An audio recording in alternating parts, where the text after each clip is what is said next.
Boa noite, meus irmãos, boa noite, minhas irmãs, a graça e a paz de Jesus. Estamos aqui mais uma vez para o nosso bate-papo comunitário, nossa leitura bíblica comunitária. E, como sempre, é um prazer poder estar aqui com você, que vai nos assistir posteriormente. Boa noite, Wagner, boa noite, Lucas, boa noite, Dalton. Espero que hoje, como sempre, a gente tenha uma leitura edificante. E de volta hoje, nosso Amém. Camisa 10, né? Olha ele aí. O ó. 10 foi para Diadema. Não, eu sou o 5, Não, 8. nada, O nada. 10 foi para Diadema e esnobou a gente. Esnobou mesmo. Ele falou, não, hoje eu não vou lá ler com vocês, não. Vou ler com um povo mais culto, mais capacitado lá em Diadema, né? Olha só. Foi lá dar aula, gente. Abandonou a gente aqui. Falou, vou dar aula para um povo que merece, né? Abandonou a gente. Isso é verdade. Brincadeira. Isso é verdade. Deus abençoe o Fernando lá. O Fernando foi dar aula no seminário do nosso ministério, né? Verdade. Graças a paz, irmãos e irmãs. É um prazer estar de volta para juntos lermos o Evangelho de Marcos, para juntos lermos o Evangelho de Jesus, darmos continuidade a essa leitura que tem sido boa, agradável, edificante, tem contribuído e muito para as nossas reuniões presenciais às quintas-feiras, né, onde a gente amplia aquilo que a gente dialoga aqui, né? Verdade. Porque aqui fica no diálogo, né? Só a gente, sem interrupção. Mas no nosso culto de quinta, a mesa é ampliada, né? Aí então, fica melhor aí fica ainda, bom, né? Aí fica bom. Mais pessoas contribuindo, mais pessoas lendo a Bíblia com a gente. Por isso que a gente chama de leitura comunitária, né? Nosso culto de quinta é uma extensão do que a gente faz aqui. Verdade. Batendo um papo e lendo o Evangelho de Jesus. Certo, mano? Certo. Vamos para o texto bíblico. Eu não vou ter a sua habilidade de resumir, né? Mas você vai precisar, porque eu não estava. Mas eu vou tentar, né? Meu resumo é mais do que o Fernando, é a síntese do resumo, da síntese. Mas antes da gente fazer o nosso resumo, vamos orar para a gente iniciar a nossa leitura. Deus bendito, em nome de Jesus, te agradecemos pelo dia de hoje, pela vida, pelo privilégio que nos é concedido de poder partilhar a Tua palavra. Que o Senhor, por meio do Teu Espírito, nos ajude, nos fortaleça, nos abra o entendimento, nos edifique aqueles que nos ouvirão e que o Senhor continue nos abençoando, Senhor, para a glória do Teu nome. Amém. Amém. Nós iniciamos ao último podcast o capítulo 8. Maravilha. O capítulo 8 ele faz menção a uma nova multiplicação de pães que Jesus faz. Jesus fez a primeira e essa é a segunda multiplicação de pães. Sim. Narrada no Evangelho de Marcos. Então, a gente conversou, eu e o Fernando, sobre algumas questões que é interessante aqui. Eu me lembro que uma coisa legal que a gente pontuou é que a comparação entre uma multiplicação e a outra foi que naquela primeira Jesus olhou para eles e teve compaixão porque eles eram como ovelhas sem pastor. Sim. E nessa daqui Jesus teve compaixão deles porque eles estavam sem comida. E é interessante porque essa multiplicação de pães ela é narrada dentro de uma lógica em que eles estão no deserto. E aí eu fiz menção a um texto do Antigo Testamento que diz: acaso pode Deus nos fazer uma mesa no deserto? Olha aí. E aí a gente saiu comentando algumas coisas legais e a respeito de que Deus continuava suprindo as necessidades desse povo e de que Deus era aquele que fazia o milagre acontecer a partir da partilha dos discípulos, né?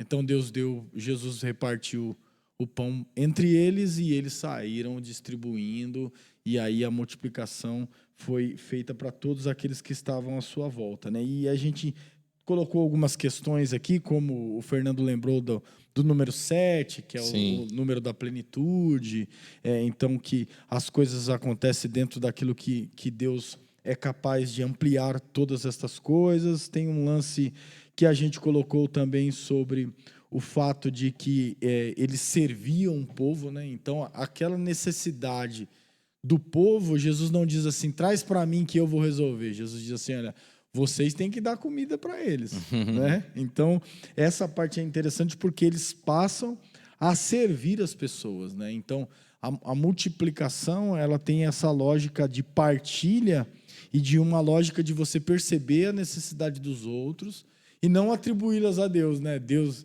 te abençoe, ou Deus lhe pague, ou que o Senhor possa te dar comida, né? Não, é a gente fazer a coisa acontecer de uma forma em que a graça de Deus se manifeste a partir da ação dos discípulos de partilhar com as pessoas que têm fome, né? Então, entre as coisas que nós falamos, uma dessas é o que eu disse. Ah, legal, mano. Da hora. E aí, terminando, a gente fez também a comparação entre a multiplicação de pães, os pães da mulher, que caía o farelo da mesa, né? Sim. Que os cachorrinhos também comem das migalhas. Sim. E essa parte de que sobrou 12 cestos, né? E o que é interessante é que o que Jesus faz é sempre sobra, né? Ou seja, quem precisa sentar-se à mesa tem sempre alimento para aqueles que vão se chegando, né? Nunca está uma mesa limitada só para quem está ali presente. Sim. Tem sempre para os cachorrinhos, tem sempre para aqueles que vão chegar, tem sempre pão mundo sobrando. Então, a ideia do reino de Deus era basicamente essa, que a graça de Deus ela não está só para os filhos, para, entre aspas, os escolhidos, mas ela é derramada para todos, legal, universalmente, né? Na imagem dos 12 cestos que sobram, né? Para os 12 discípulos que vão espalhar a graça de Deus para todo lugar que eles vão indo, né? Olha que curioso, hein? E o texto que nós vamos meditar hoje, eu acho que é Jesus usando da maêutica, né? Que é a ideia do parto das ideias. Ele faz isso com os discípulos aqui no texto que nós vamos meditar hoje. Ele faz perguntas relacionadas à multiplicação dos pães, para que eles chegam nessa resposta aí que você acabou de falar, dessa generosidade do reino de Deus e dessa expansão do reino de Deus. Os cestos que simbolizam, no reino de Deus tem pão para todo mundo, não só para judeu. Tem pão para todo mundo.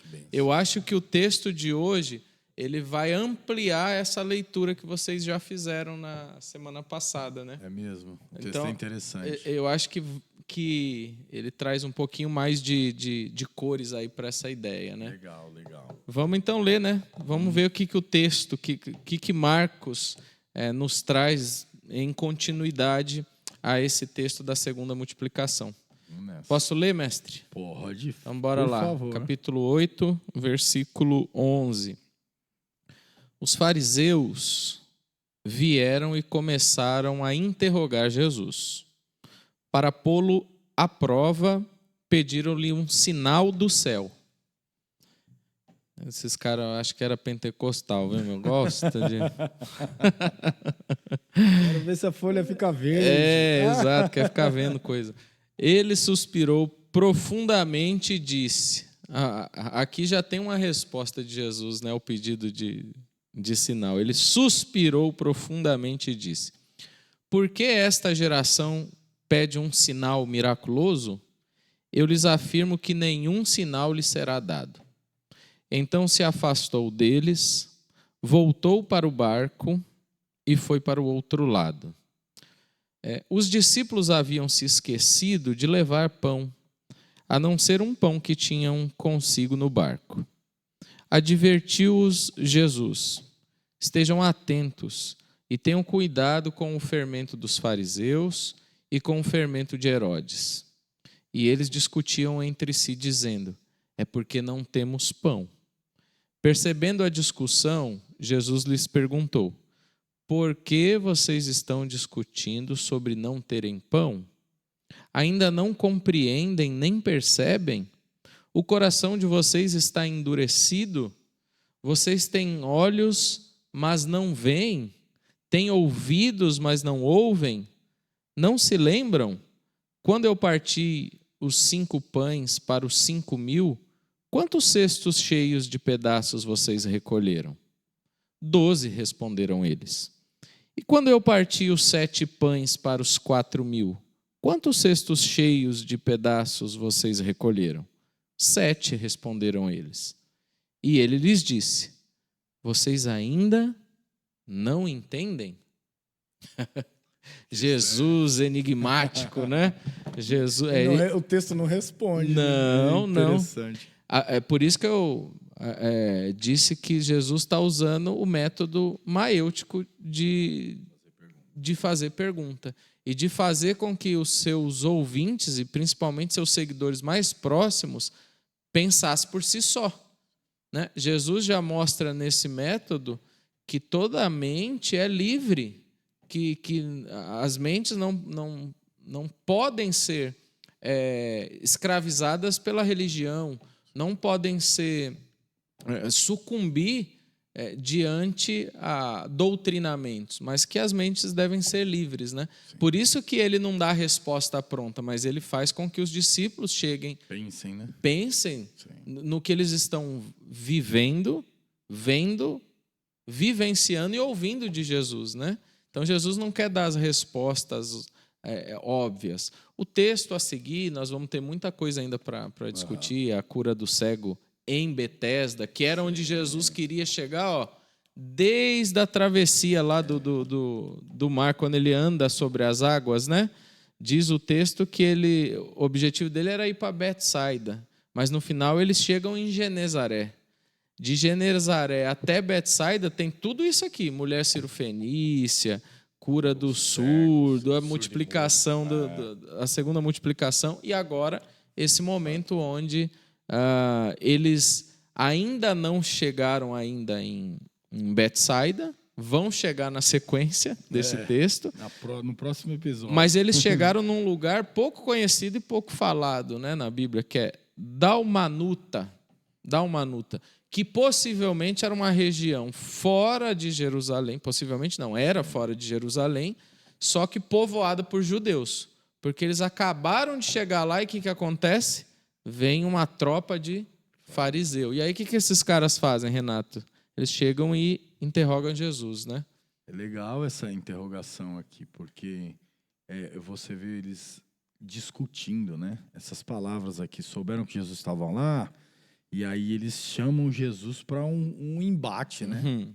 E é interessante porque você tem povo bélico, viu? Você tem duas questões aqui que eu acho interessante a gente colocar. Você tem eles desesperados para poder autenticar ou desautorizar Jesus do que ele estava fazendo, porque a lógica do fariseu era essa: o cara tinha que saber de onde vem, em nome de quem você está fazendo isso, quem está agindo através de você.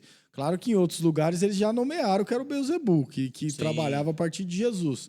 Posteriormente eles vão fazer isso, não me lembro se em Marcos ou se em João, mas a lógica deles era essa.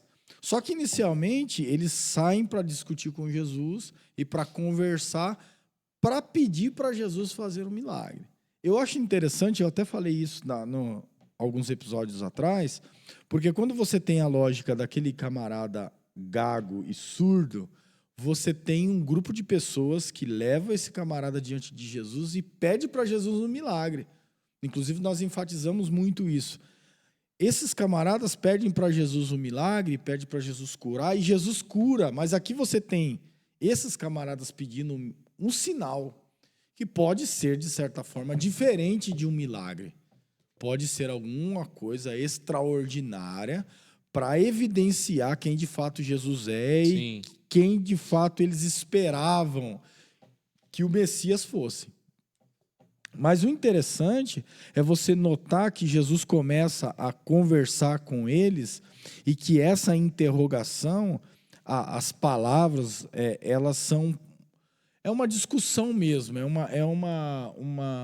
são palavras grosseiras, né? Não é aquela pergunta: então, Jesus, a gente queria saber se de fato você é um Messias e coisas desse tipo. Não é uma pergunta como as perguntas que Jesus faz para os discípulos pensarem, mas é um questionamento para de verdade testar essa autoridade e saber quem era esse que agia através de Jesus e fazia com que Jesus pudesse fazer os milagres que eles estavam fazendo. Então, nessa ocasião, Jesus suspira profundamente e diz: por que essa geração me pede um sinal vindo do céu? né? Então, aqui a gente tem também outras questões interessantes. Mas antes disso, eu acho legal a gente pontuar a questão de sinais, né? Sim, Porque na Bíblia a gente tem algumas variações de gente falando: ah, Senhor, me dá um sinal sim, para eu fazer isso. Tem o mais conhecido, que é o Gideão, sim. o velo de lã molhado, em volta secos, em volta molhado, e ele seco. Tem aquela narrativa interessante, mas eu acho que a gente tem algumas questões pontuais, né, para dizer assim: será que na vida a gente precisaria agir pedindo sinais para Deus, né? Ah, Deus, eu vim aqui para essa comunidade, eu queria que o Senhor me desse um sinal que eu tenho que ficar aqui de verdade. Sim. E aí o Wagner prega e o fogo desce do céu. Então, eu acho que essa lógica, né, Renato, do sinal, ela tá muito pro Antigo Testamento, né? O Antigo Testamento é cheio de sinal. A sua história, ela é narrada por meio de sinais. E, inclusive, na mentalidade judaica, quando fala assim de gerações, porque aqui nesse texto Jesus fala: nenhum sinal será dado para essa geração, né? Uhum. Porque para o judeu, a história deles é contada por sinais em meio a algumas gerações. O primeiro sinal é o de Noé, né? Opa, é um sinal de Deus, a história e a vida de Noé. O segundo sinal é o de Moisés com o Êxodo, né? Então, para o judeu, essa é uma geração, a de Moisés é outra geração, e a desse momento eles têm a expectativa da geração do Messias. Sim. Então, faz muito sentido Jesus falar: não vou dar sinal nenhum para vocês não, porque o maior sinal está aqui. Vocês que não querem ver. Em relação a isso, já profetizou o profeta Isaías. Tem várias referências no profeta Isaías que fala: tem olhos, mas não veem, ouvidos, mas não ouvem. É desse povo. Sim. É do próprio povo judeu. É dos próprios líderes religiosos que se negam a ver. Porque, vamos ser honestos, nessa altura do campeonato, o que não falta mais é sinais miraculosos que Jesus vinha fazendo. É verdade. Não precisa mais. Não, de jeito nenhum. Né? Se a gente olha em perspectiva no Evangelho de Marcos, que é o menos detalhista, rapaz, ele já curou gente que morreu, já ressuscitou, Sim. já surdo. Daqui a pouquinho ele vai curar um cego. Que mais? Endemoniado. Alguns. O homem da mão mirrada. Multiplicou o pão, andou sobre a água. Então, essas notícias antecediam a presença física de Jesus. Eles não estavam atrás de Jesus à toa. Esse embate começa no capítulo 2 já do Evangelho de Marcos, que eles começam a interrogar Jesus acerca do jejum, acerca do sábado. Jesus se tornou uma liderança subversiva para a religião que estava posta, para os judeus. Então, que sinal mais que esses caras queriam?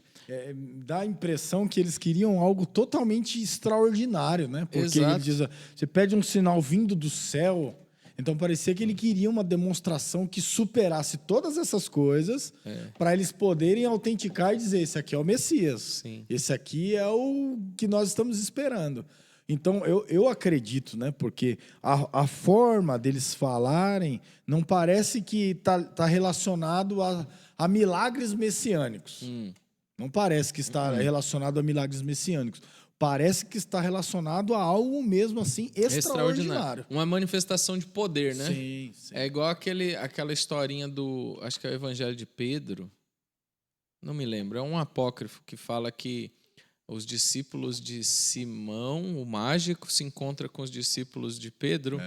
E aí eles entram num embate de poder, né? Aí um voa. Exato. Aí os discípulos... É o Pedro que voa, parece. O Simão mágico voa, né? E aí ele fala que se ele não estiver fazendo aquela manifestação no poder de Deus, o Pedro tem autoridade de derrubá-lo. Aí Pedro fala: então cai. Ele cai e quebra a perna. Então, parece que a mentalidade farisaica religiosa da época de Jesus gosta dessa coisa do poder, da manifestação poderosa, né? Sim. E Jesus vem o tempo todo romper com essa imagem do Messias militar, do Messias nacionalista, que cumpriria todos os anseios da religião e não a de Deus, e não a dele como Messias. Se Jesus sucumbe ao desejo dos religiosos aqui e manifesta o seu poder, né, a satisfazer o desejo deles, Jesus deixou de ser Deus. Ele virou mais um ídolo, né? Mais um badulaque, mais qualquer coisa que se dê nome de Deus, de divindade, que não é Jesus de Nazaré. Né? Então, no Evangelho de Mateus, tem uma outra narrativa parecida, que é os fariseus também, de novo, os líderes religiosos chegando em Jesus e perguntando, pedindo para ele também um sinal. Ele fala, não vou dar sinal nenhum a não ser o de Jonas. Vocês já viram o de Jonas. Então Jesus, ele não tinha o anseio de ficar dando respostas o tempo todo. Aliás, na vida, a gente precisa aprender que a vida é muito mais feita de perguntas do que de resposta. Dúvidas, né? É muito mais dúvida do que resposta. Aí, Renato, conversa com alguém que tem resposta para tudo, cara. Nossa, é chato, mano, é insuportável. O cara sabe de tudo, a pessoa sabe de tudo. Sabe de engenharia, sabe de botânica, sabe de psicologia, sabe de teologia, sabe de tudo. Cara, é enfadonha a conversa com quem sabe de tudo. E não sabe, né? E Porque não sabe. se você for especialista em alguma dessas áreas que ele diz que sabe, você percebe que ele não sabe, né? Exato. Então, eu acho que essa questão de respostas é basicamente a ideia do sinal. É a mesma coisa. Porque o sinal... se a gente entrar numa dinâmica de uma relação com Deus a partir de sinais e certezas absolutas, a gente passa por essa ideia de que tudo que a gente precisa fazer na vida precisa de um sinal.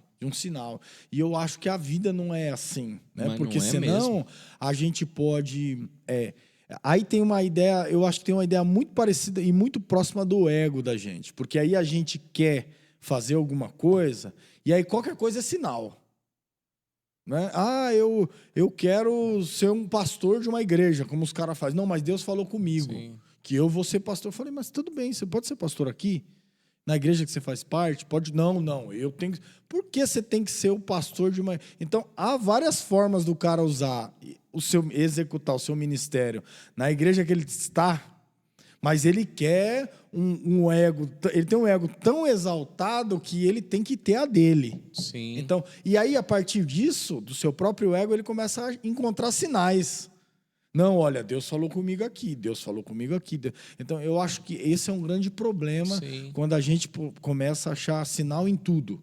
Cara, e depois de Jesus, o maior sinal que a gente tem é a cruz, é Jesus. A lógica do sinal para o Antigo Testamento talvez fazia, né, muito mais sentido. O Gideão, eu não posso entrar numa guerra, eu não sou um guerreiro, eu não posso entrar numa guerra, mas eu tô tendo uma experiência com Deus aqui, então Deus, me dá um sinal, vai, beleza. Ele não tinha Jesus. Inclusive Jesus, se Jesus fosse anterior ali a Gideão, talvez não teria essa conversa de Gideão até porque Jesus nunca incentivou pegar em arma, nada disso, ele não incentivou. Lá era outro contexto, então o sinal lá era necessário.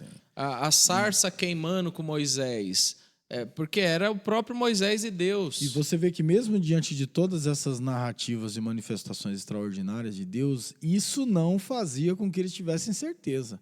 Porque o Gideão teve essa experiência, teve a experiência do Ribeiro, teve outras experiências, e quando chegou lá na hora da guerra, ele só teve certeza porque ele ouviu os caras dizendo que sonhou. Até ali ele ainda estava com dúvida. Então, essas certezas criadas por sinais não significam que a coisa vai ser tão boa como a gente deduz que seria. Né? Porque o cara vai dizer, não, Deus me deu um sinal que eu preciso trocar de um emprego para o outro. Então o cara acha que porque vai ganhar mais, talvez, ou ter mais benefícios, significa que aquele novo emprego vai ser um mar de rosas diferente desse daqui. Aí quando chega lá, encontra um monte de problema, encontra dificuldade nas relações e vai dizer, poxa, mas se Deus me deu um sinal, O sinal não é um sinal de uma questão mágica idealizada na cabeça da gente. É um sinal, talvez, ou uma percepção nossa de que a gente pode fazer isso ou aquilo, mas não necessariamente um mar de rosa, sem luta, porque o Gideão teve que ir para a luta, né? E o lance do sinal para nós hoje, Igreja de Jesus, Novo Testamento, Jesus caminha com a gente é a habitação do Espírito Santo.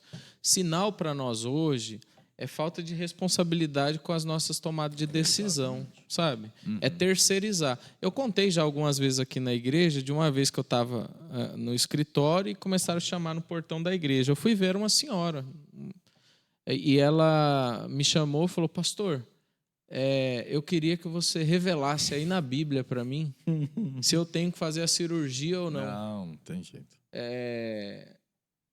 Então, essa é a lógica da religião, sabe? De muitos contextos religiosos que trouxeram essa mística que não é cristã para o meio cristão.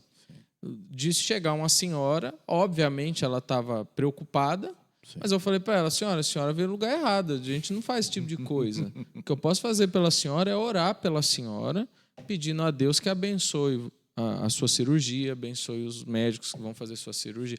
Ela me explicou qual que era a situação. Eu falei para ela: você precisa conversar com seu marido e vocês vão decidirem. Conversa entre vocês se tem que fazer, se não tem. Mas não vai ser Deus que vai falar se você tem que fazer ou não tem que fazer. Isso é uma decisão sua. A gente ora, a gente intercede, você ora e peça a Deus que dê tudo certo. Depois de um tempo, ela é aqui da vizinhança, eu soube que ela fez, está bem, está vivendo, entendeu? Mas isso...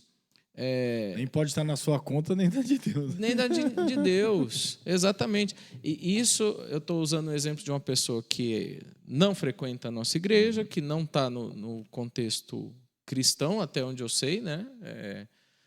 Mas acontece dentro das nossas igrejas, sabe? Da gente ficar pedindo para o pastor, da gente entrar em fila de revelação, para ver se eu tenho que mudar de emprego, para ver se eu tenho que namorar com tal menina, para ver se eu tenho que assumir a liderança. Não, tem coisa que é a gente que tem que decidir, pedindo graça divina e assumir essa responsabilidade. Porque esse negócio de sinal é a lógica farisaica aqui. Me dá um sinal, então, para eu ter certeza que você é Deus. Rapaz, o que mais você quer que Jesus faça para saber que ele é o Filho de Deus? Não tem.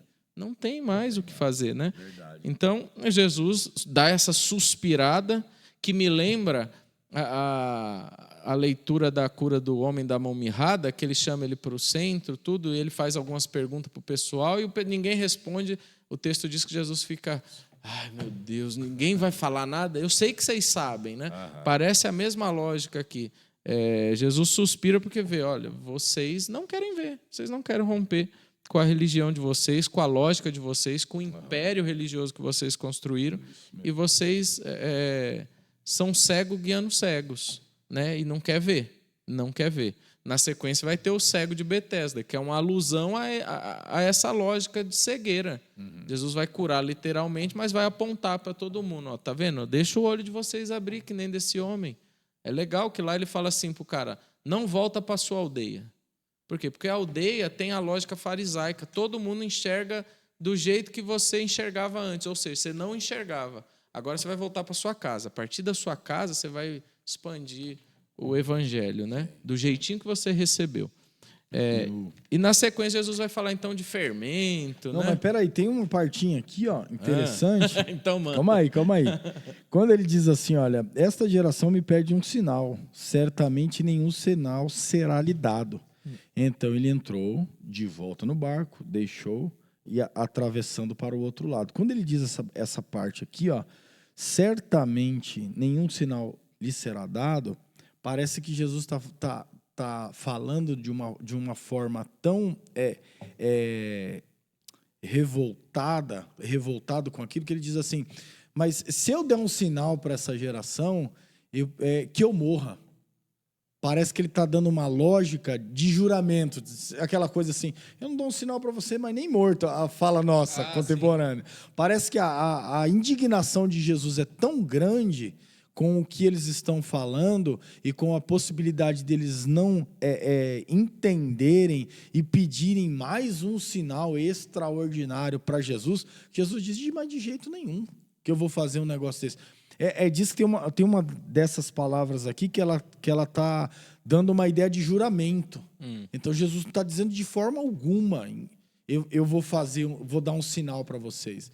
Eu acho que isso é tão interessante que você perceber que a forma com que os fariseus se aproximam de Jesus e as intenções dos corações deles é tão demoníaca ou tão maldosa, sim, que algumas perguntas deixam Jesus totalmente irritado. Sim. Você vê que a atitude de Jesus ela é tão grosseira que ele vira as costas para ele. Sim. Nós estamos numa discussão aqui, você vira as costas andando, não é? Você fala, oxi, mas como assim? É para ficar doido. Então, né? Jesus dá uma resposta dessa, grosseira, para eles, porque o questionamento é grosseiro também, e Jesus simplesmente ignora eles e segue com a sua missão adiante. É uma situação bem desagradável, sim, né? Porque Jesus sabia da intenção deles, né? Eu citei agora e não lembrava a pergunta de Jesus, mas está lá em Marcos 3, 4, né? Que ele vira para a galera na sinagoga e fala lá, o que é permitido fazer no sábado, bem ou mal, salvar a vida ou matar? E todo mundo ficou em silêncio, porque todo mundo sabia que o que é certo é certo, independente do dia, né? Aí o texto diz que Jesus ficou irado e olhou para todo mundo que estava ali e ficou entristecido por causa da dureza do coração deles. O mesmo suspiro, sim, de agora. Por quê? Porque Jesus sabe da intenção dos fariseus. Exatamente. Jesus sabe dessa malignidade deles. Jesus sabe do destino dele, que é a cruz. Jesus sabe. Então, talvez por isso Jesus falou assim, não vou perder tanto tempo agora, porque a gente tem uma missão. E, aliás, eu sei que meus discípulos estão perdidinhos aqui, ó. Estão mais perdidos que amendoim na boca de banguelo, né? Mais perdido que vegetariano em rodízio de carne. Aí Jesus fala, deixa eu dar atenção para esses caras. Diz que ele volta para o barco, certo? E vai para o outro lado. E é interessante isso, porque se a região de Talmanuta era permeada de fariseu, o pouco contato que os discípulos tiveram com eles já gerou dúvida. Porque agora, no caminho, eles vão estar discutindo sobre pão. Não entenderam nada. Não entenderam a discussão de Jesus com os fariseus. Estão perdidinhos na balada. Esse simples revisitar da religião farisaica que eles estão inseridos no contexto judeu, já faz com que eles voltem a ter a lembrança do Messias nacionalista, guerreiro, né? Daquele que vai libertar Israel na faca, né? Aí Jesus então chama eles para dar um rolê. E nesse rolê, a conversa dos discípulos é o seguinte: vixe, esquecemos pão. Pô, sobrou quantos cestos? 7 agora, não foi? 7 cestos. Puxa vida, e a gente esqueceu. Tem um pão mofando no barco aí, e é o que tem, né? A conversa dos caras. Aí Jesus, atento a isso, né? Percebe, ele faz um questionamento, ele faz um alerta, na verdade. Ele fala para os discípulos, gente, cuidado com o fermento dos fariseus. É engraçado, se você não fazer essa leitura teológica, sociológica, você não vai entender também. Parece que Jesus está jogando ao léu, assim, cuidado com o fermento dos fariseus. Ou seja, cuidado com essa conversa tola de sinal. Cuidado com essa conversa de poder. Cuidado com essa conversa de Messias nacionalista, guerreiro. Cuidado com isso. Cuidado com o fermento dos fariseus e cuidado com o fermento de Herodes. Aí o que os discípulos falam? Ih, caramba, é por causa do pão. Né? Será que ele quer dizer? Parece uma conversa do Chaves com o seu Madruga. Perdido, né? Pergunta uma coisa, outro responde outra. Né? É por causa do pão. Aí Jesus percebe essa discussão. Né? Jesus percebe e fala, gente do céu, vocês estão discutindo... por a gente não ter pão físico? Esqueceram do pão. Vocês ainda não compreenderam, vocês não perceberam. Aí vem esse monte de pergunta. E esse monte de perguntas são perguntas esclarecedoras no sentido de trazer luz ao pensamento desses homens, né? Para fazer com que eles enxerguem a expansão do reino de Deus. Jesus não está preocupado com o pão físico, até porque Jesus já mostrou que isso aí se dá jeito. Aí você fala assim, mas era Jesus, ele multiplicou os pães. A gente já leu em outro momento o milagre da linha e das entrelinhas. O da linha é que Jesus multiplicou. A gente acredita que ele multiplicou. O texto vai falar aqui nessa multiplicação de 4.000 homens. E aí, se você contar a galera em volta, mulheres e crianças, vai para muito mais, 12.000 pessoas. Né? Se você fizer essa equivalência. Jesus não está preocupado em encher a pança dessa galera. Mas Jesus é aquele que traz que é o pão da vida e que traz o pão do reino de Deus. Ou seja, aqui, aonde o evangelho chega, há pão para todo mundo. Não só para judeu, mas para gentil, para ímpio e para todo mundo que sentar na mesa. Seja a mulher cirofenícia, seja aquela que desejava migalha, mas para ela não tem só migalha, tem pão também. Sim. É isso que Jesus está querendo que eles entendam. E como que vocês vão entender isso? Se afastando do fermento do fariseu e do fermento de Herodes. Né? O fermento do fariseu é esse fermento do poder, é o fermento bélico, é o fermento da religiosidade que eles criaram, que a gente já discutiu. Eles criaram cercas ao redor da lei para manter o status quo deles como religiosos, como pessoas iluminadas, mas essa cerca blindou tanto da lei que eles não falavam mais da lei, mas falavam da cerca, só da tradição. Então Jesus está falando, cuidado com o fermento deles. O fermento deles é a hipocrisia. Jesus chamou eles de hipócrita, sepulcros caiados. Por fora bonitinho, por dentro é horrível. Como é que ela é? Por fora, linda viola, por dentro, pão bolorento. Né? Essa foi semana passada. Exato. Aqui na igreja veio esse ditadinho aí, a gente está relembrando. E o fermento do Herodes é o fermento da não-lei, do reinado sem responsabilidade. Não foi agora que a gente acabou de ler também, no capítulo anterior, da decapitação do João Batista? Sim. E daquela cena maluca de mulher dançando, fazendo a grade de Herodes muito louco. Não, pede o que você quiser. Então, cuidado com o fermento herodiano, que é esse fermento que não tem responsabilidade, que não tem compromisso com a justiça. Cuidado com esses fermentos. É isso que Jesus está querendo parir dos seus discípulos, né? Fazer eles parir. Exato. Porque a maêutica é esse movimento. Vamos pôr isso para fora, né?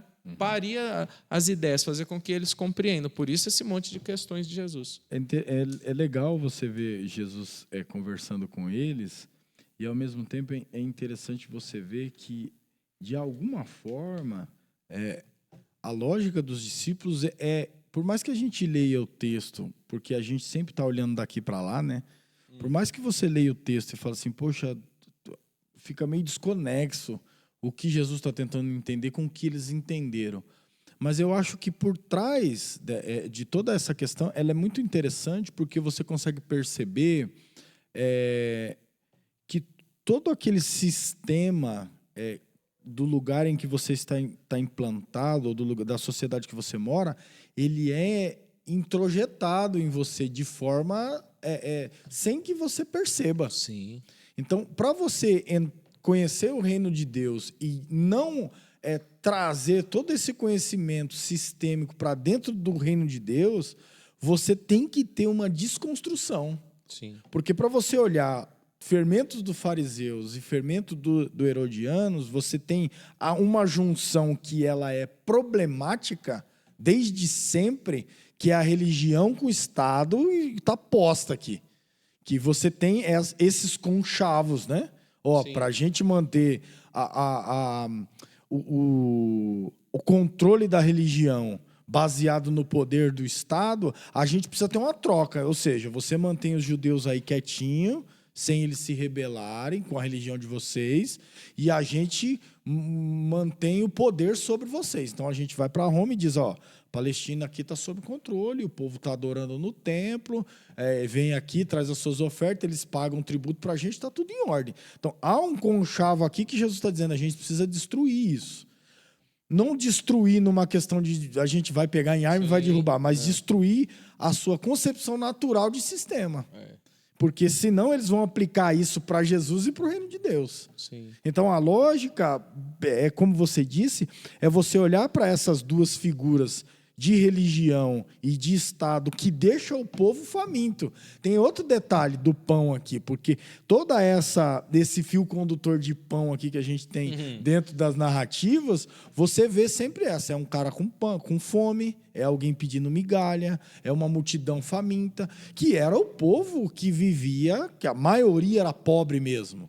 A maioria não tinha comida sobrando na mesa.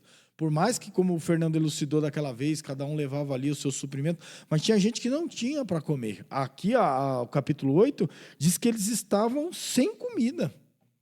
Então, essa lógica é demonstrar que no reino de Deus, mesmo com um pão, ninguém passa fome. Essa é a percepção que precisa ser invertida, não trazendo o fermento de lá para cá. É tão interessante que tem até a passagem do Egito, né, que Jesus diz assim, olha, vocês vão, para vocês saírem do Egito aí e caminhar no deserto, vocês vão fazer pães ázimos, que é o pão sem fermento. Não dá tempo de você ficar esperando o fermento levedar toda aquela massa e ele crescer e tal. Não, faz o pão puro, sem nenhuma interferência e vaza daí. Então, essa lógica ela é interessantíssima, porque você percebe que Jesus quer tirar eles de um sistema em que é totalmente incentivado e movido por uma lógica, a lógica de governo, que é essa lógica opressora, e que se alimenta pela lógica religiosa, porque é a mesma coisa. É um cara lá no poder que controla todo mundo. E a lógica messiânica deles era qual? Era a mesma. Era a mesminha. O que a gente faz? A gente precisa de o quê? De um Messias herói, de um Messias poderoso. Por que a gente quer um sinal? A gente quer um sinal milagroso, extraordinário, mágico, como a gente costuma dizer. Por quê? Porque a gente quer essa figura. E aí eu abro um parêntese e eu coloco para uma questão brasileira de todos os tempos. A gente sonha com uma pessoa que vai entrar lá no governo e vai mudar a história. Sendo que uma pessoa não muda a história. A gente tem um sistema a ser destruído e reconstruído que talvez a gente nunca consiga vencer. Sim. Então, essa lógica messiânica, ela sai de dentro da Bíblia e se derrama na sociedade esperando uma figura. Um herói, né? Irromper aí, matar todo mundo e fazer um estrago e levantar uma nova ordem social. Isso nunca vai existir. E é exatamente o que Jesus está dizendo aqui. É exatamente com as perguntas que a gente vai desenvolver. É exatamente o que ele está dizendo. Não se corrompa ou não tomem cuidado com o fermento dos fariseus e de Herodes. Então, é uma lógica em que o reino de Deus propõe outra coisa. Sim. Não propõe essa mesma ideia. A gente vai sair da onde? A gente sai do templo, dos sacerdotes, dos fariseus e vem para o reino de Deus. E aqui a gente faz o quê? Jesus é o cabeça, que vai mandar nos 12, que vai... A gente faz a mesma coisa. A gente só hierarquiza e põe do mesmo jeito. E aí os outros são os oprimidos e os discípulos vão luxar. É a mesma coisa, não muda nada. Então o que Jesus está dizendo é que não. No reino de Deus não é assim. Sim. Vocês não entenderam. Por isso que ele insiste com as perguntas, para que eles tomem ciência do que é seguir o Messias, do que é o reino de Deus chegou a vós, que ele vem falando desde o capítulo 1 aqui, no Evangelho de Marcos. Ele diz lá, o reino de Deus chegou a vós. Para eles há um segredo, mas para vocês não. Vocês estão andando comigo, em outras palavras. Né? Eu estou parafraseando lá, que eu não lembro as palavras certinhas do Evangelho. Mas Jesus disse para os discípulos desde sempre, a vocês é revelado o reino de Deus. E de lá para cá, Jesus vem revelando. Mas de lá para cá eles vêm tendo dificuldades, porque de tempos em tempos eles voltam à lógica farisaica. Por isso que Jesus aqui dá um alerta. Até porque o capítulo 8 é divisor de águas no Evangelho de Marcos. Né? Depois aqui da cura do cego de Betesda, vai ter a confissão de Pedro. Né? Jesus pergunta, quem dizem os homens que sou? Uns Elias, outros... Aí Pedrão vem, não, tu és o Cristo, tu és o Messias, o Filho de Deus. Beleza. Daqui para frente, nasce uma nova etapa no ministério de Jesus. Até aqui, Jesus estava fora do território judeu, mas daqui para frente ele foca em Jerusalém. Do capítulo 8 em diante, aqui metade do capítulo 8 para frente, é Jesus rumo a Jerusalém. Aí tem o fato da transfiguração, né? O Fernando pregou domingo, no texto aqui da transfiguração, aparece lá Elias e Moisés, os profetas e a lei. Sim. E agora vem uma voz do céu e fala, esse aí é meu filho, dá ouvido a ele, ouça ele. Né? Então tem esse divisor.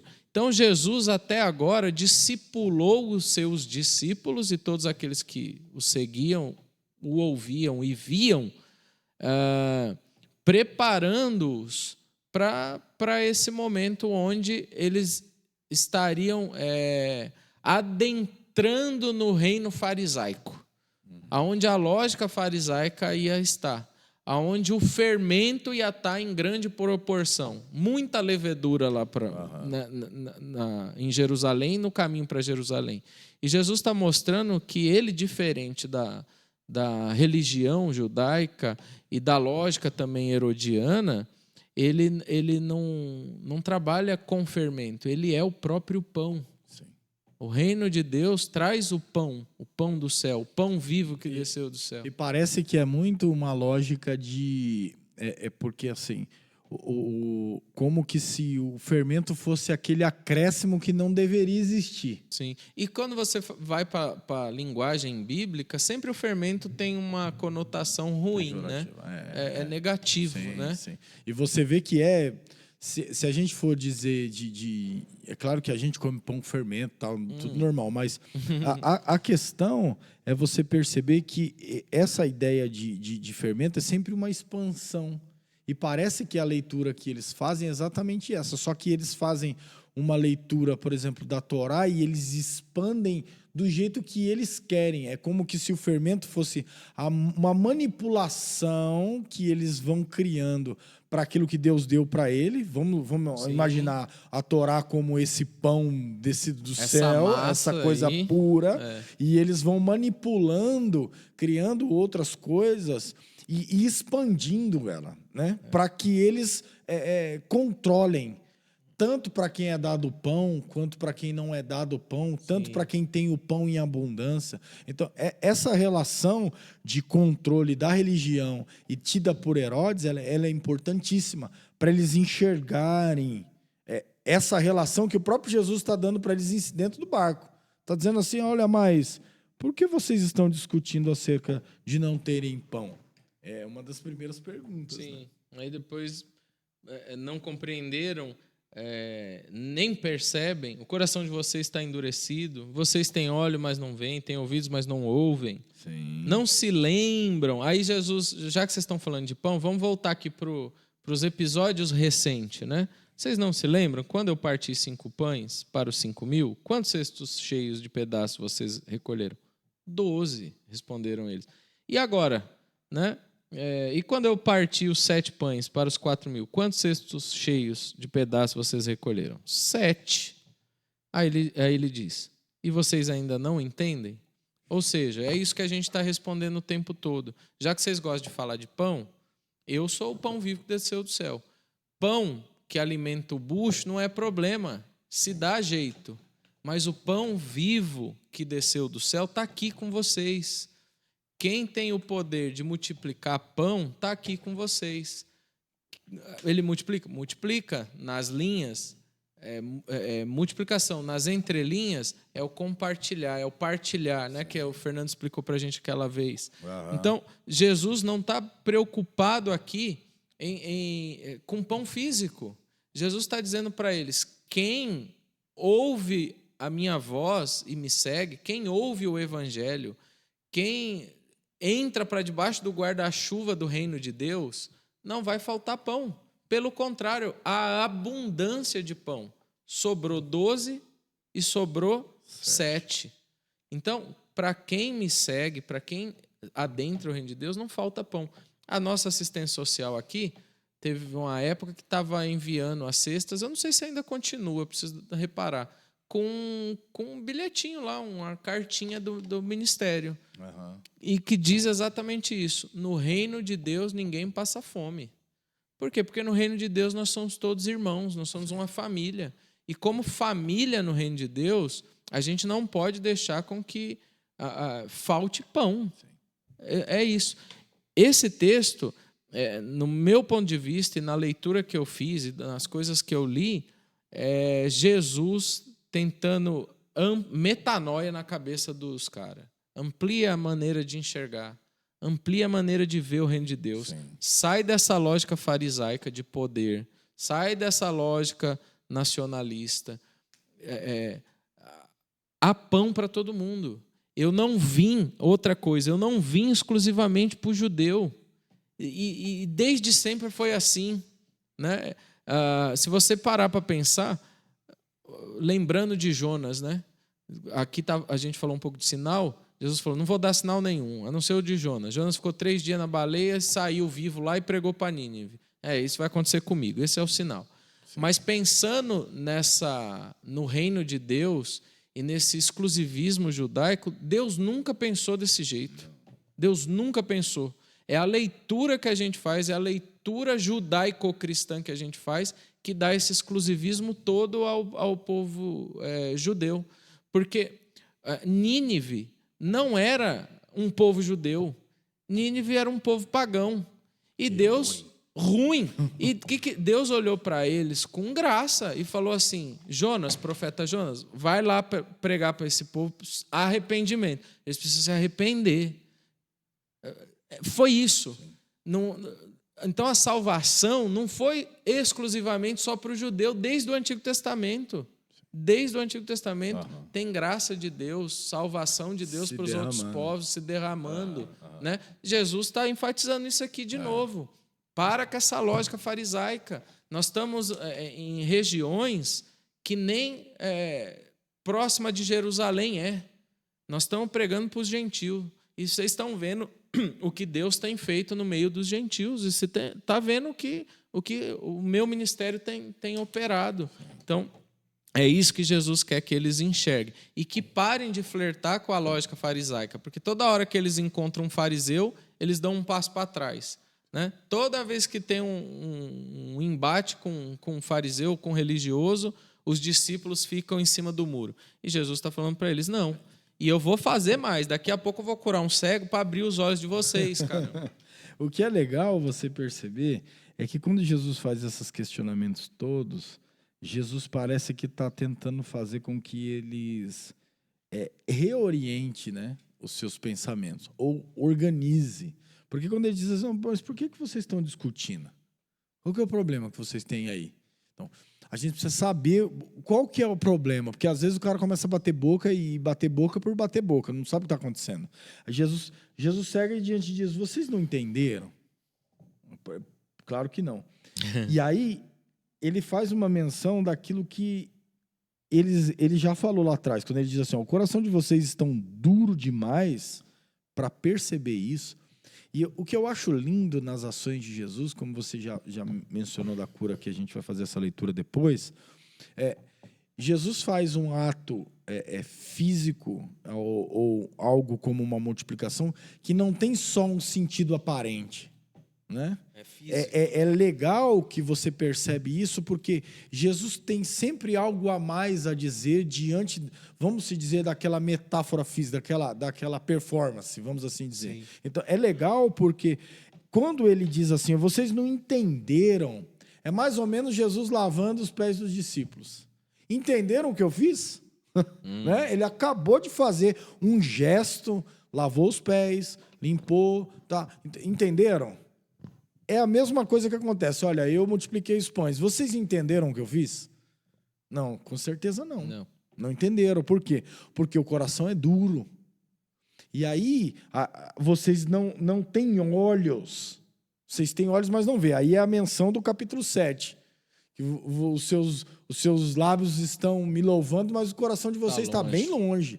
Então, o que ele começa a descrever é, de fato, a condição interna dos discípulos em relação àquilo que está acontecendo de forma externa. Então, ele está dizendo, olha, tem uma profundidade no que eu estou fazendo que precisa alcançar o coração de vocês, que é essa metanoia que você citou.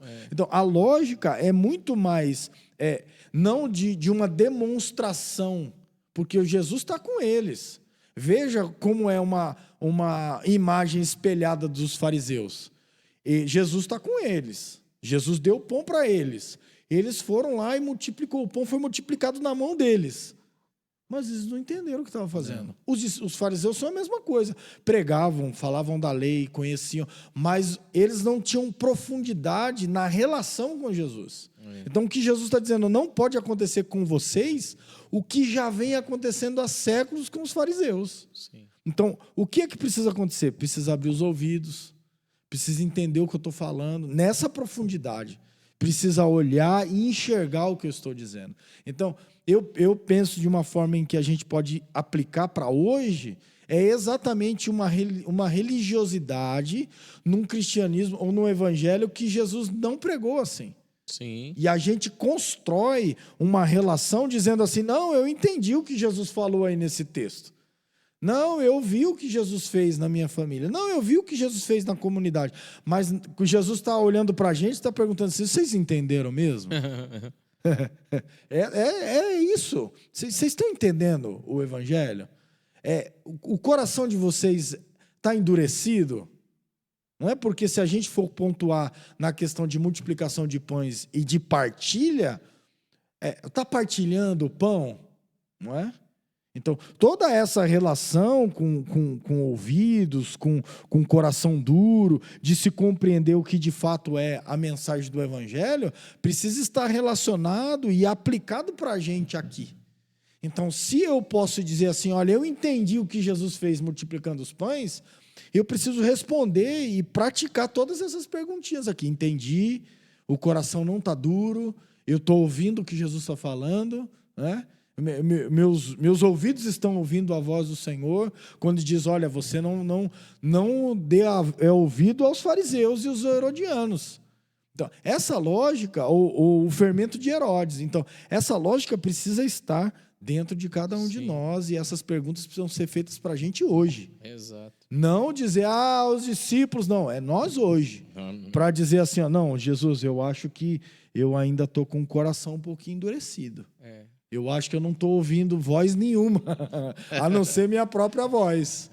Então, eu acho que para a gente tentar aplicar, de verdade, eu acho que a gente podia fazer essas perguntas para cada um de nós e saber se a gente entendeu esse evangelho ou se a gente está perdidinho na balada igual ele.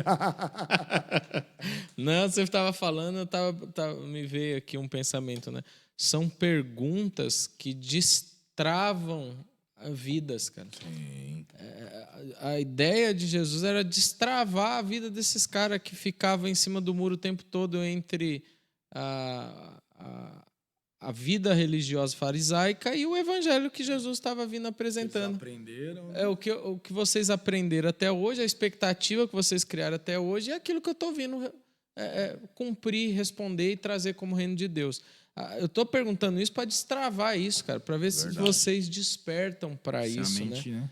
Porque Jesus sabe que a gente se impressiona com coisas, com mágica, com ilusionismo. A gente não fica impressionado com ilusionismo? Caramba, como é que esse cara, que truque é esse? Que tirou dali, apareceu. Exato. Esses dias eu vi um cara com uma latinha, cata a latinha vazia, chacoalha ela, fecha ela, abre de novo, começa a sair líquido. Eu falei, oxe, como é que esse maluco fez isso? Que na frente dos outros, assim, né? Qual que é o truque, eu não sei, mas impressiona. Os homens do tempo de Jesus eles são impressionados com os fariseus. O fariseu chegava, abria esse caminho para os fariseus. Aí, de repente, vem um carpinteiro e começa a peitar os caras. Peitar no bom sentido, né? Começa a pregar o amor, a verdade, a justiça, e isso incomoda a religião dos caras, né? Então, a gente tem a tendência a se impressionar. E Jesus, caminhando com eles, faz essas perguntas para que destrave alguma coisa na mente deles, para que mude a maneira de enxergar, para sair do óbvio. Eles estão impressionados com a multiplicação do pão, mas Jesus não está preocupado com essa multiplicação do pão. Ele está ensinando que no reino de Deus o fermento é saudável. O reino se amplia sem força, sem pressão, sem aprisionamento das mentes, sem maldade, sem cercear as liberdades, porque o fariseu fazia isso. Inclusive, a liberdade dele própria era cerceada, porque eles criavam tantas regras que Jesus, lá no capítulo 3, pergunta: o que vale a pena fazer no sábado? Bem ou mal? Matar, deixar viver ou matar? Sim. E os caras ficam... Não, eles sabiam o que era para fazer, mas eles tinham que dar manutenção à religião deles. Ao né? sistema que alimentava também o luxo que eles próprios tinham, né? E a posição de destaque diante de uma sociedade. Exato. Eu acho interessante, eu acho que já dá para a gente ir terminando, né? Opa. É interessante você colocar todas essas questões sempre na ideia que Jesus diz assim: olha, vocês não se lembram como foi que eu multipliquei os pães para... Como foi com os 5.000 homens que foram alimentados com 5 pães? E ele traz à memória o que Jesus fez da primeira multiplicação e depois da segunda multiplicação, e ele tenta fazer com que eles lembrem o que é que Jesus fez. E me parece que essa narrativa, se a gente der uma pausa nela, onde a gente vai parar no verso 21, não tem explicação. Jesus não disse assim: agora sim, eu sou o pão da vida. Né? O único pão que vocês têm sou eu. Não tem, está subentendido. A gente pode interpretar de algumas formas, que é o que a gente está tentando fazer. Então, me parece, de verdade, que o que Jesus está dizendo é que eles não precisavam se preocupar com o reino de Deus, como você disse, com o pão em relação ao cuidado de Deus, mas eles tinham que entender quem era esse que ia proporcionar o pão para eles. Sim. Porque na ideia do pão e da multiplicação de pães, pode estar ligado àquela resposta que o Evangelho de João dá para a gente. Vocês estão atrás de mim por causa que eu estou dando pão para vocês comerem. E não é isso que Jesus está dizendo. Exato. Não é isso que Jesus quer dizer. Porque essa relação de clientelismo já se tem com Herodes. Sim. Ou seja, a gente dá tributo para ele e ele cuida da gente aqui, entre aspas, e mantém a nossa religião acontecendo. Sim. Então a gente tem essa troca. Ele é o nosso patrão e nós somos exatamente o rei dos judeus e nós somos quem? Nós somos os seus subordinados, súditos. Mas o que Jesus está dizendo é o contrário. Jesus está dizendo assim: não, no reino de Deus, para que essa multiplicação aconteça, você precisa participar. Então, eu não sou o rei herói que vai vir fazer milagre extraordinário. Eu sou o rei que vai reinar no coração de vocês e em vocês o reino de Deus vai acontecer. Boa. Então, o milagre da multiplicação e desse sustento e dessa ideia do reino de Deus acontece a partir da atitude do discípulo. Então, o que é que a multiplicação faz? A multiplicação é a demonstração que o discípulo partilha o pão. E não é Jesus que vem e faz um pão enorme cair do céu, como o maná. Por exemplo, Jesus não precisava disso aqui. Jesus podia fazer, quer saber? Vou fazer a mesma imagem de Moisés aqui. E começar a cair pão do céu. E o povo fica maravilhado. É o sinal que a gente esperava, que é o Messias. Jesus não faz isso. Jesus disse: vocês lembraram lá do que aconteceu? Então, o milagre do reino de Deus depende da ação dos discípulos. Então, aplicando para a gente hoje, eu diria que o que Jesus está esperando, não, o que Jesus quer que a gente se manifeste como reino de Deus, é que a gente tenha atitudes de partilha. Então, partilhar o reino de Deus é a demonstração de que as pessoas vão ser cuidadas quando estiverem no reino de Deus. E não vão ser oprimidas. E não vão ser cerceadas, como você falou. E não vão ser jogadas para fora. Não, você é impuro, sai daqui. Não, você não é judeu, sai daqui. Não, o reino de Deus não é isso. O reino de Deus é um lugar em que percebe-se as pessoas. Eu tenho compaixão deles, por quê? Porque eles estão como ovelhas sem pastor.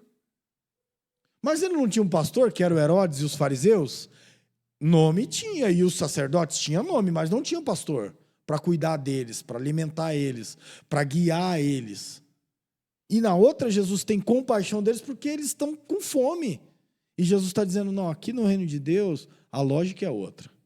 Eu não sou o senhor de vocês como clientes, vocês são meus clientes. Vocês são os meus filhos.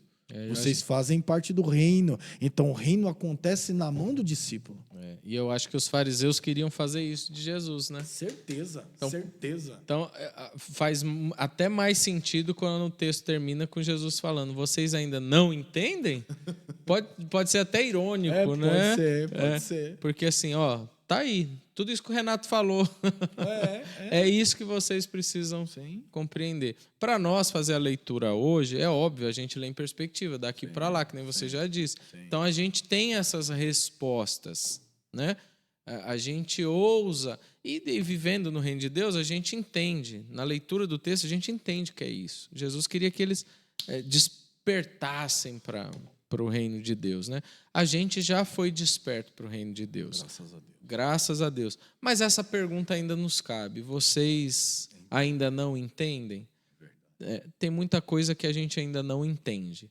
Mas a gente entende que Jesus é o Messias, Filho de Deus, Deus conosco, Emanuel.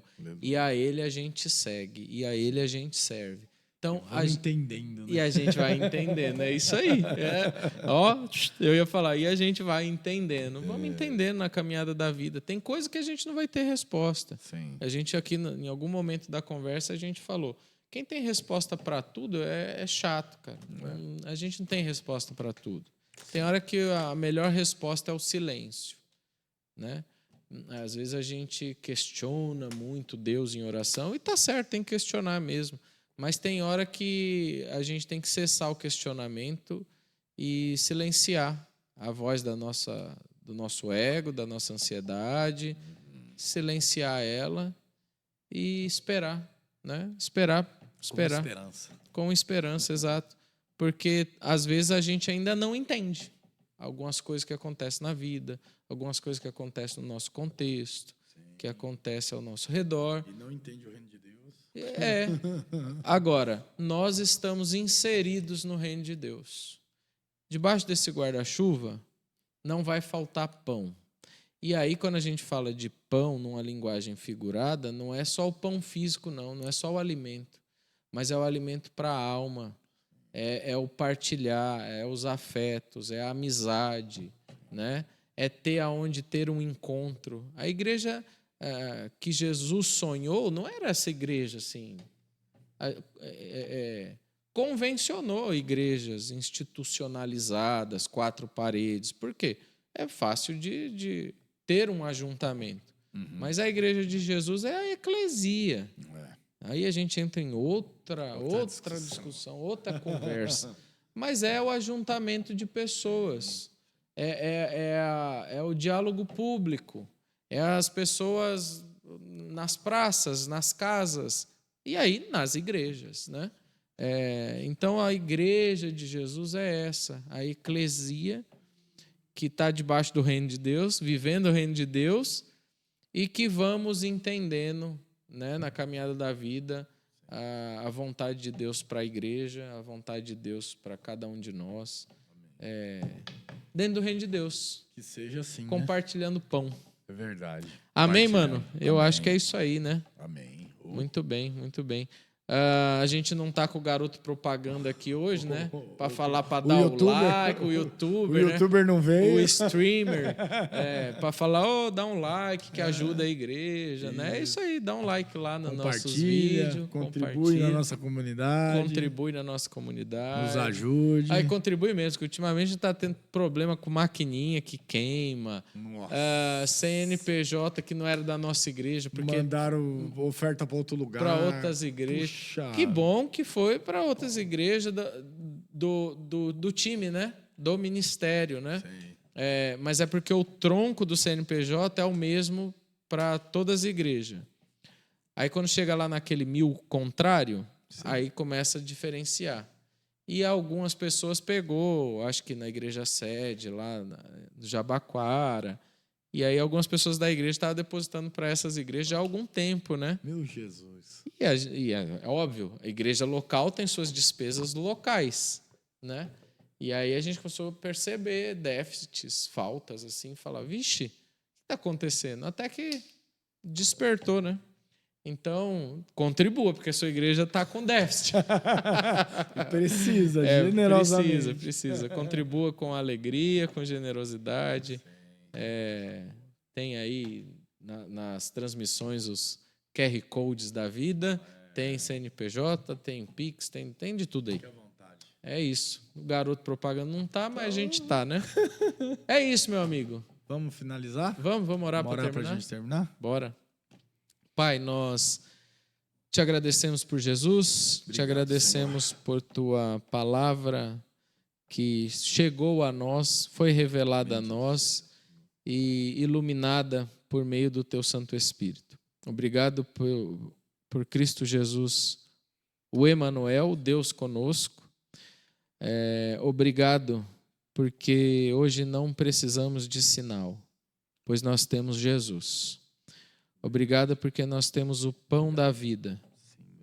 Obrigado porque o Senhor nos deu a graça de te seguirmos, te ouvirmos, te vermos e assim estarmos protegidos do fermento farisaico, do fermento herodiano.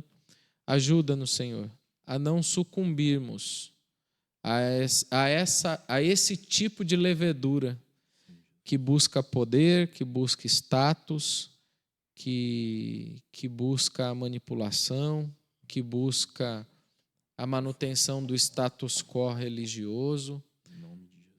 Obrigado, Senhor, porque o teu reino chegou a nós e é debaixo do teu reino, é no teu reino que queremos estar e caminhar, guiados por teu Santo Espírito. Ajuda-nos, ó Deus, nas contingências da vida, nos atravessamentos da vida, quando não tivermos respostas ou não estivermos entendendo. Ajuda-nos, Senhor, a silenciar o nosso coração e esperar esperançando em Ti. Porque nós cremos e nós temos a certeza de que Tu és o Cristo, o Filho de Deus. E a Ti nós servimos, a Ti nós seguimos, a Ti nós ouvimos. Por isso, Deus, eu Te agradeço por Cristo Jesus mais uma vez. E Te peço a Tua bênção sobre nós, sobre a Tua igreja neste lugar, sobre a liderança da nossa igreja, sobre toda a liderança da nossa igreja e sobre todas as famílias, ó Deus, que Te servem nesse lugar. Essa é a minha oração e eu já Te agradeço, Deus, por meio de Cristo Jesus, nosso Senhor. Amém, e amém, e amém. Amém. Tchau. Deus abençoe, meus irmãos. Deus abençoe. Tchau.